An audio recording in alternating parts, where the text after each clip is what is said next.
നമസ്കാരം. ഇന്ത്യൻ ഭരണഘടനാ നിർമ്മാണ സമിതിയുമായി ബന്ധപ്പെട്ട രണ്ടാമത്തെ ക്ലാസ്സാണ് ഇന്ന് നമ്മൾ ചെയ്യുന്നത്. ഇതിനു മുമ്പ് ഒരു ക്ലാസ് നമ്മൾ ചെയ്തിരുന്നു. ആ ക്ലാസ് കാണാത്തവർ ആ ക്ലാസ് കൂടി കാണണം. അതിന്റെ ലിങ്ക് ഡിസ്ക്രിപ്ഷൻ ബോക്സിൽ നൽകിയിട്ടുണ്ട്. ഞാൻ പ്രദീപ്. ഏവർക്കും പ്രദീപ് അക്കാദമിയുടെ യൂട്യൂബ് ചാനലിലേക്ക് സ്വാഗതം.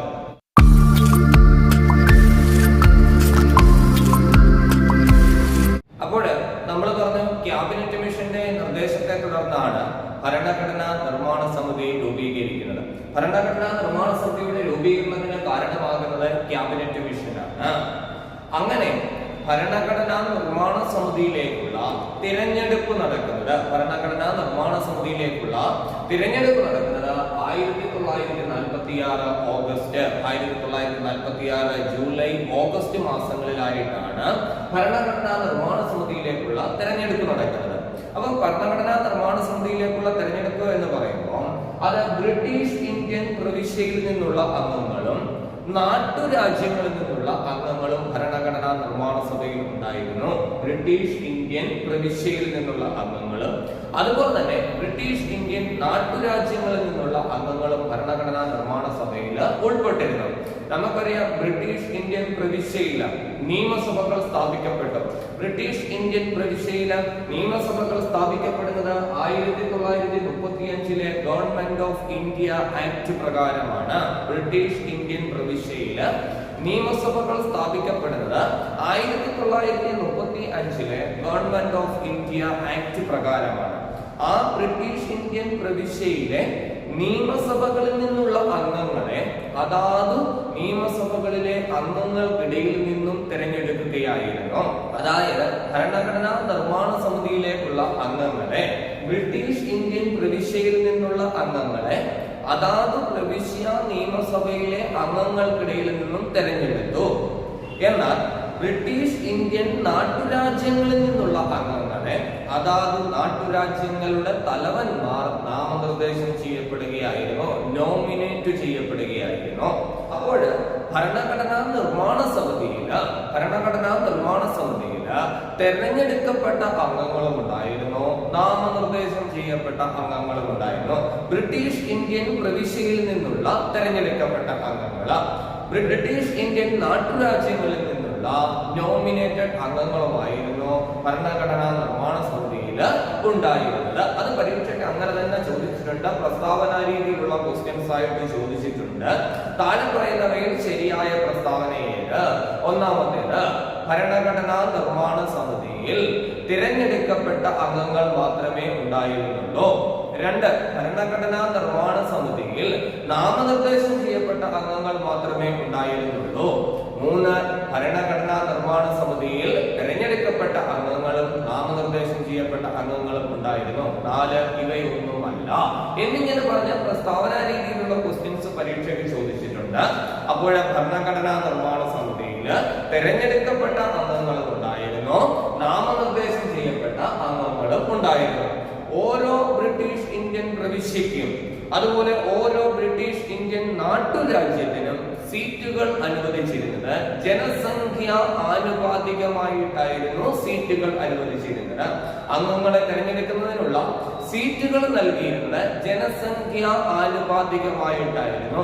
അതായത് 1:10 ലക്ഷം 1:10 ലക്ഷം എന്ന അനുപാതത്തിലായിരുന്നു സീറ്റുകൾ നൽകിയിരുന്നത്. 10 ലക്ഷം പേർക്ക് ഒരംഗം എന്ന നിലയിലായിരുന്നു ബ്രിട്ടീഷ് ഇന്ത്യൻ പ്രവിശ്യയ്ക്കും ബ്രിട്ടീഷ് ഇന്ത്യൻ നാട്ടുരാജ്യത്തിനും സീറ്റുകൾ അനുവദിച്ചിരുന്നത്. അതായത് ആനുപാതിക പ്രാതിനിധ്യ സമ്പ്രദായത്തിലായിരുന്നു തെരഞ്ഞെടുപ്പ് നടന്നത്. ആനുപാതിക പ്രാതിനിധ്യ സമ്പ്രദായം, പ്രൊപ്പോർഷണൽ റെപ്രസെന്റേഷൻ ആയിരുന്നു ആനുപാതിക പ്രാതിനിധ്യ സമ്പ്രദായത്തില്. മാത്രവുമല്ല, ഓരോ പ്രവിശ്യയ്ക്കും അനുവദിച്ചിരുന്ന സീറ്റുകൾ മുസ്ലിം, സിഖ്, പൊതുവിഭാഗം എന്നിങ്ങനെ ജനസംഖ്യയ്ക്ക് ആനുപാതികമായി വിഭജിച്ചു. മുസ്ലിം, സിഖ്, പൊതുവിഭാഗം.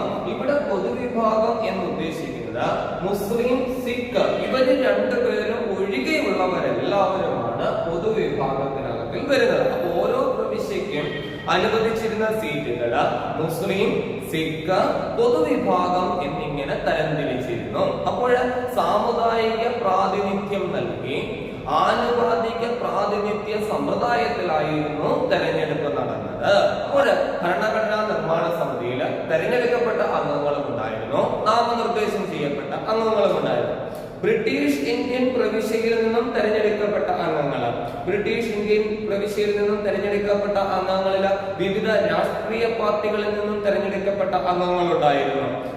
കോൺഗ്രസിൽ നിന്നും തെരഞ്ഞെടുക്കപ്പെട്ട 208 പ്രതിനിധികളായിരുന്നു ഉണ്ടായിരുന്നത്. അപ്പോൾ ഭരണഘടനാ നിർമ്മാണ സമിതിയിൽ കോൺഗ്രസിന്റെ പ്രതിനിധികൾ എത്ര പേരുണ്ടായിരുന്നു എന്ന് ചോദിച്ചാൽ 208 പേര്. ബ്രിട്ടീഷ് ഇന്ത്യൻ പ്രവിശ്യയിൽ നിന്നും തെരഞ്ഞെടുക്കപ്പെട്ടവരിൽ 208 പേര് കോൺഗ്രസിന്റെ പ്രതിനിധികളായിരുന്നു.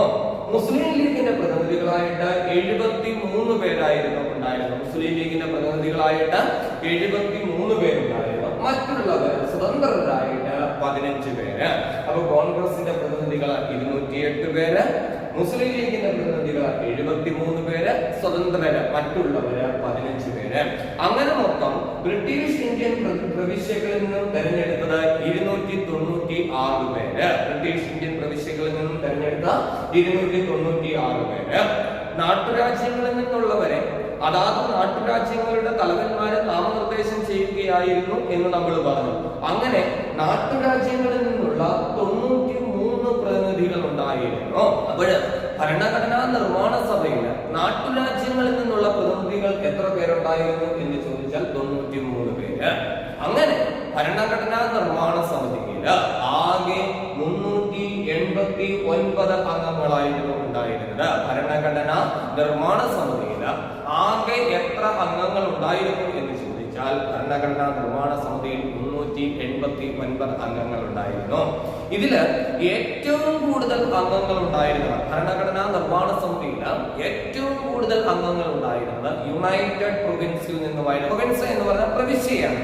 അപ്പം ഏറ്റവും കൂടുതൽ അംഗങ്ങൾ ഉണ്ടായിരുന്നത് യുണൈറ്റഡ് പ്രൊവിൻസിൽ നിന്നുമായിരുന്നു. 55 പേരായിരുന്നു യുണൈറ്റഡ് പ്രൊവിൻസിനെ പ്രതിനിധീകരിച്ചുകൊണ്ട് ഭരണഘടനാ നിർമ്മാണ സഭയിൽ ഉണ്ടായിരുന്നത്. രണ്ടാമത് മദ്രാസ് ആയിരുന്നു.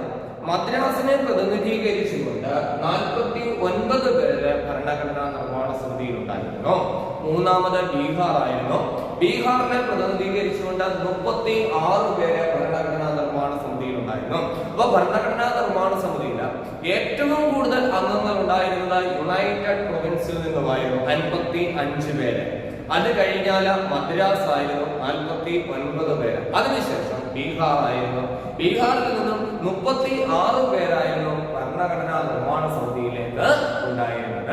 ഇനി നമ്മൾ പറഞ്ഞു ബ്രിട്ടീഷ് ഇന്ത്യൻ പ്രവിശ്യയിൽ നിന്നും തെരഞ്ഞെടുത്ത 296 പേരുണ്ട് എന്ന് പറഞ്ഞു. ബ്രിട്ടീഷ് ഇന്ത്യൻ പ്രവിശ്യയിൽ നിന്നും തെരഞ്ഞെടുത്ത 296 പേര്. ഈ ബ്രിട്ടീഷ് ഇന്ത്യൻ പ്രവിശ്യ എന്ന് പറയുമ്പോൾ 11 ഗവർണർമാരുടെ പ്രവിശ്യകളും 4 ചീഫ് കമ്മീഷണർമാരുടെ പ്രവിശ്യകളുമാണുള്ളത്. 11 ഗവർണർമാരുടെ പ്രവിശ്യകളും 4 ചീഫ് കമ്മീഷണർമാരുടെ പ്രവിശ്യകളും ഉൾപ്പെടുന്നതാണ് ബ്രിട്ടീഷ് ഇന്ത്യൻ പ്രവിശ്യ എന്ന് പറയുന്നത്. ആ ബ്രിട്ടീഷ് ഇന്ത്യൻ പ്രവിശ്യയിൽ നിന്നും തെരഞ്ഞെടുത്ത അംഗങ്ങളുടെ എണ്ണമാണ് 296 എന്ന് പറയുന്നത്. 11 ഗവർണർമാരുടെ പ്രവിശ്യയിൽ നിന്നും തെരഞ്ഞെടുത്ത 292 പേര്. അപ്പൊ ഗവർണർമാരുടെ പ്രവിശ്യയിൽ നിന്നും തെരഞ്ഞെടുത്ത 292 പേരും 4 ചീഫ് കമ്മീഷണർമാരുടെ പ്രവിശ്യയിൽ നിന്ന് തെരഞ്ഞെടുത്ത 4 പേരും കൂടെ ചേരുമ്പോഴാണ് ബ്രിട്ടീഷ് ഇന്ത്യൻ പ്രവിശ്യയിൽ നിന്നും എത്ര പേര് വരുന്നത്? 296 പേര് വരുന്നത്. 292 4 11 ഗവർണർമാരുടെ പ്രവിശ്യയിൽ നിന്ന് 292 പേര്, 4 ചീഫ് കമ്മീഷണർമാരുടെ പ്രവിശ്യയിൽ നിന്നുള്ള 4 പേര്, അങ്ങനെ മൊത്തം 296 പേര്. 4 ചീഫ് കമ്മീഷണർമാരുടെ പ്രവിശ്യ എന്ന് പറയുമ്പോൾ അത് ഒന്ന് അജ്മീർ, മറ്റൊന്ന് ബലൂചിസ്ഥാന്, മറ്റൊന്ന് കൂർഗ്, മറ്റൊന്ന് ഡൽഹി. നമുക്ക് എ ബി സി ഡി എന്നിങ്ങനെ നമുക്ക് ഓർത്തിരിക്കാം. A Ajmer, B Baluchistan, C Coorg, D Delhi. 4 chief കമ്മീഷണർമാരുടെ പ്രവിശ്യകളിൽ നിന്നുള്ള 4 പേര്. അതില് അജ്മീറിനെ പ്രതിനിധീകരിച്ചത് മുകുത് ബിഹാരി ലാൽ ഭാർഗവ. അജ്മീറിനെ പ്രതിനിധീകരിച്ചത് മുകുത് ബിഹാരി ലാൽ ഭാർഗവ. ബലൂചിസ്ഥാനെ പ്രതിനിധീകരിച്ച് ഭരണഘടനാ നിർമ്മാണ സമിതിയിൽ ഉണ്ടായിരുന്നത് ഖാൻ അബ്ദുൾ സമദ് ഖാന്. കൂർഗിനെ പ്രതിനിധീകരിച്ചത് CM പൂനാച്ചെ. ഡൽഹിയെ പ്രതിനിധീകരിച്ചത് ദേശബന്ധു ഗുപ്ത. ഡൽഹിയെ പ്രതിനിധീകരിച്ച ഭരണഘടനാ നിർമ്മാണ സമിതിയിൽ ഉണ്ടായിരുന്ന അംഗമാണ് ദേശബന്ധു ഗുപ്ത. അപ്പോൾ നമ്മൾ പറഞ്ഞു ക്യാബിനറ്റ് മിഷന്റെ നിർദ്ദേശത്തെ തുടർന്നാണ് ഭരണഘടനാ നിർമ്മാണ സമിതി രൂപം കൊള്ളുന്നത്. ക്യാബിനറ്റ് മിഷന്റെ നിർദ്ദേശത്തെ തുടർന്ന് ഭരണഘടനാ നിർമ്മാണ സമിതി രൂപം കൊള്ളുന്നത് 1946 ഡിസംബർ 6-ന്. ഭരണഘടനാ നിർമ്മാണ സമിതി രൂപം കൊള്ളുന്നത് 1946 ഡിസംബർ 6-നാണ് ഭരണഘടനാ നിർമ്മാണ സമിതി രൂപം കൊള്ളുന്നത്. ഈ ഭരണഘടനാ നിർമ്മാണ സമിതിയുടെ ആദ്യ യോഗം, ഭരണഘടനാ നിർമ്മാണ സമിതിയുടെ ആദ്യ സമ്മേളനം, അതായത് ഉദ്ഘാടന സമ്മേളനം നടക്കുന്നത് 1946 ഡിസംബർ 9-ന്. ഡിസംബർ 6-ന് രൂപം കൊള്ളുന്നു. ഡിസംബർ 9-നാണ് ആദ്യ സമ്മേളനം നടക്കുന്നത്, ആദ്യ യോഗം നടക്കുന്നത്. 1946 ഡിസംബർ 9-ന് ആദ്യ യോഗം നടക്കുന്നത് ഡൽഹിയിൽ വെച്ചാണ്. ഡൽഹിയിലെ മുൻ പാർലമെന്റിന്റെ സെൻട്രൽ ഹാളിൽ വെച്ചായിരുന്നു ഭരണഘടനാ നിർമ്മാണ സഭയുടെ ആദ്യ യോഗം നടക്കുന്നത്. അപ്പൊ ഭരണഘടനാ നിർമ്മാണ സഭയുടെ ആദ്യ യോഗം നടന്നത് എവിടെ എന്ന് ചോദിച്ചാൽ മുൻ പാർലമെന്റിന്റെ സെൻട്രൽ ഹാളിൽ വെച്ചായിരുന്നു ഭരണഘടനാ നിർമ്മാണ സഭയുടെ ആദ്യ യോഗം നടന്നത്. ഈ ആദ്യ യോഗത്തിൽ, ഭരണഘടനാ നിർമ്മാണ സഭയുടെ ആദ്യ യോഗത്തിൽ 207 പേരാണ് പങ്കെടുത്തത്.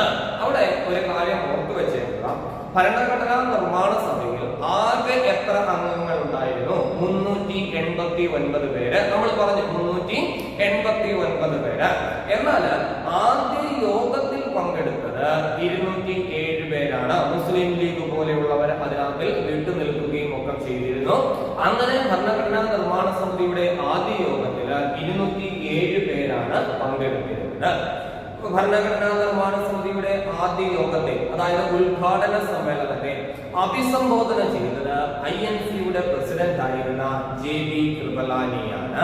ആദ്യ യോഗത്തെ, ഉദ്ഘാടന യോഗത്തെ അഭിസംബോധന ചെയ്തത് ആര് എന്ന് ചോദിച്ചാൽ അന്ന് INC-യുടെ പ്രസിഡന്റ് ആയിരുന്ന JB കൃപലാനി. നമുക്കറിയാം, ഭരണഘടനാ നിർമ്മാണ സമിതി രൂപീകരിക്കുമ്പോഴും ഇന്ത്യക്ക് സ്വാതന്ത്ര്യം കിട്ടുമ്പോഴും ഇന്ത്യൻ നാഷണൽ കോൺഗ്രസിന്റെ പ്രസിഡന്റ് എന്ന് പറയുന്നത് JB കൃപലാനിയാണ്. ഈ JB കൃപലാനിയാണ് ഭരണഘടനാ നിർമ്മാണ സമിതിയുടെ ആദ്യ യോഗത്തിൽ അഭിസംബോധന ചെയ്തത്. ഈ ഭരണഘടനാ നിർമ്മാണ സമിതിയുടെ ആദ്യ യോഗത്തില് ഒരു മുതിർന്ന അംഗത്തെ, ഡോക്ടർ സച്ചിദാനന്ദ സിൻഹയെ ഭരണഘടനാ നിർമ്മാണ സമിതിയുടെ താൽക്കാലിക അധ്യക്ഷനാക്കി. അത് ആ ഒരു യോഗത്തിലേക്ക് വേണ്ടി മാത്രമുള്ളതാണ്. ഭരണഘടനാ നിർമ്മാണ സഭയുടെ താൽക്കാലിക അധ്യക്ഷനാണ് ഡോക്ടർ സച്ചിദാനന്ദ സിൻഹ. മാത്രവുമല്ല, ഡോക്ടർ സച്ചിദാനന്ദ സിൻഹ ഒരു താൽക്കാലിക ഉപാധ്യക്ഷനെ നിർദ്ദേശിച്ചു. അത് ഫ്രാങ്ക് ആന്റണി. അപ്പൊ ഭരണഘടനാ നിർമ്മാണ സമിതിയിലെ താൽക്കാലിക ഉപാധ്യക്ഷനായി സച്ചിദാനന്ദ സിൻഹ നിർദ്ദേശിച്ചത് ഫ്രാങ്ക് ആന്റണിയെ ആണ്. ഫ്രാങ്ക് ആന്റണി. അതിനുശേഷം 1946 ഡിസംബർ 11-ന് ഭരണഘടനാ നിർമ്മാണ സമിതി വീണ്ടും യോഗം ചേരുന്നു. അപ്പൊ ഡിസംബർ 6-ന് രൂപം കൊള്ളുന്നു. ഡിസംബർ 9-ന് ആദ്യ യോഗം നടക്കുന്നു. വീണ്ടും യോഗം ചേരുന്നു ഡിസംബർ 11-ന്. ഡിസംബർ 11-ന് വീണ്ടും യോഗം ചേർന്ന് ഭരണഘടനാ നിർമ്മാണ സമിതിക്ക് ഒരു സ്ഥിരം അധ്യക്ഷനെ തെരഞ്ഞെടുക്കുന്നു. അതാണ് ഡോക്ടർ രാജേന്ദ്ര പ്രസാദ്. ഭരണഘടനാ നിർമ്മാണ സമിതിയുടെ സ്ഥിരം അധ്യക്ഷൻ, ഭരണഘടനാ നിർമ്മാണ സമിതിയുടെ സ്ഥിരം അധ്യക്ഷൻ ഡോക്ടർ രാജേന്ദ്ര പ്രസാദ്. മാത്രവുമല്ല, ഇതേ യോഗത്തിൽ വെച്ച് തന്നെ, ഇതേ സമ്മേളനത്തിൽ വെച്ച് തന്നെ HC മുഖർജിയെ ഭരണഘടനാ നിർമ്മാണ സമിതിയുടെ ഉപാധ്യക്ഷനായി തെരഞ്ഞെടുക്കുന്നു. ഭരണഘടനാ നിർമ്മാണ സമിതിയുടെ ഉപാധ്യക്ഷനായി തെരഞ്ഞെടുക്കുന്നത് HC മുഖർജി.